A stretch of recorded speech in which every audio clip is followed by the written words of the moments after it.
সিকান্দার সিনেমাটার সব কিছুই খারাপ তা কিন্তু না। সিনেমার একদম শুরুতে আর শেষে লোকজনের নাম দেখানোর যে পার্টটা, ওটা আমার খুব ভালো লেগেছে। যাকেই দেখো একটাই কথা, সিকান্দার হেভি খাজা সিনেমা, সিকান্দার থার্ড ক্লাস ছবি, সিকান্দার একটা যাচ্ছে তাই সিনেমা হয়েছে।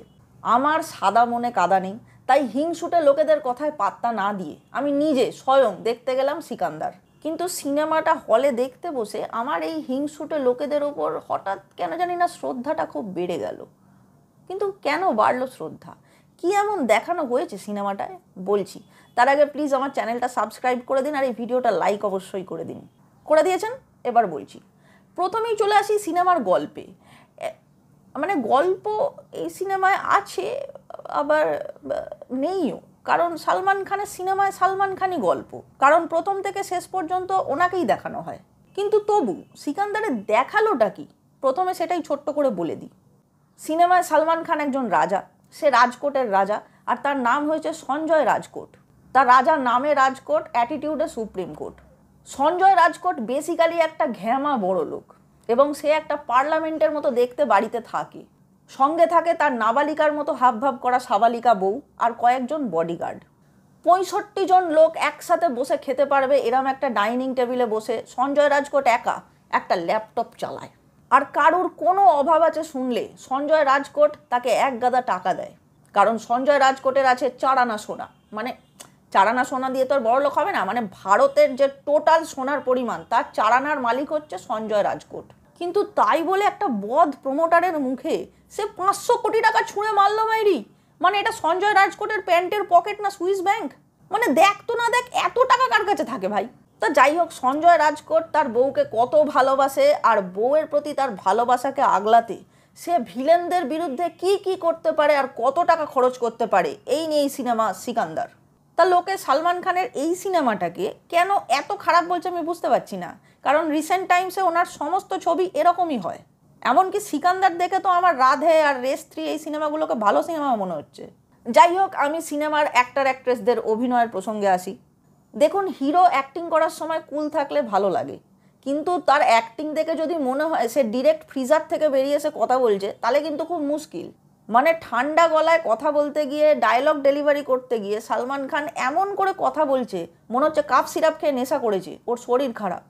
আর সিনেমায় হিরোর কথায় কথায় চোখে জল, ওই রকম থেমে থেমে কথা, জড়ানো গলায় ডায়লগ, আর কথায় কথায় চোখে জল দেখে মনে হচ্ছে সালমান খানের টাইফয়েড হয়েছে, সেই নিয়েও অ্যাক্টিং করছে। অসহ্য লেগেছে সারমান যোশীকে, গোটা সিনেমা জুড়ে টানা পাতলা পায়খানার মতো অ্যাক্টিং করেছে। মানে কে করে এরম? গোটা ছবি জুড়ে একটা হেগো রুগীর মতো ন্যাম করে ডায়লগ বলছে। এই সিনেমায় ভিলেন হয়েছে বাহুবলীর কাটাপ্পা।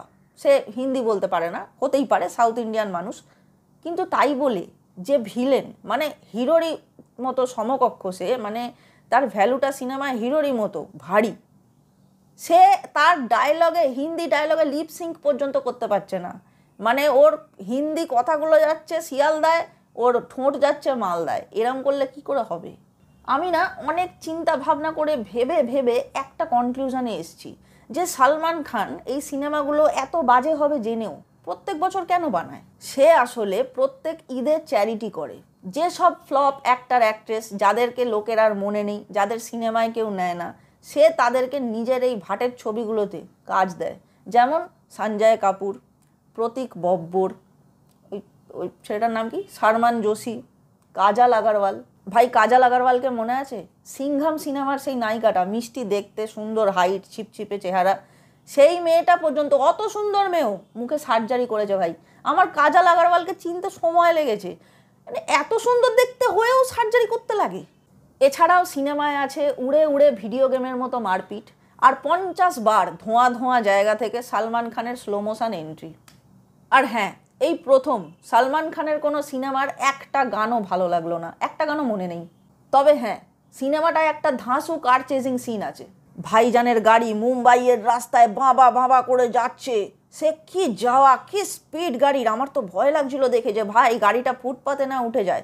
কিন্তু যদিও ড্রাইভার চালাচ্ছিল, কিন্তু সে তো ড্রাইভার আগেও ড্রাইভারই চালাচ্ছিল, মানে you know what I mean. And if you really know what I mean, please আমার চ্যানেলটা সাবস্ক্রাইব করে দিন, কারণ এটা খুব ইম্পর্ট্যান্ট আমার জন্য। আজকের মতো এটা আমার ভিডিও ছিল। আপনাদের কেমন লাগলো সেটা কমেন্ট সেকশানে অবশ্যই জানান। আর সিকান্দার সম্পর্কে আপনাদের কি মতামত, আপনারা দেখেছেন কিনা বা দেখবেন কিনা সেটাও প্লিজ কমেন্ট সেকশানে জানান। আমি অপেক্ষা করব, আপনাদের কমেন্টে রিপ্লাই দেওয়ার চেষ্টা করব।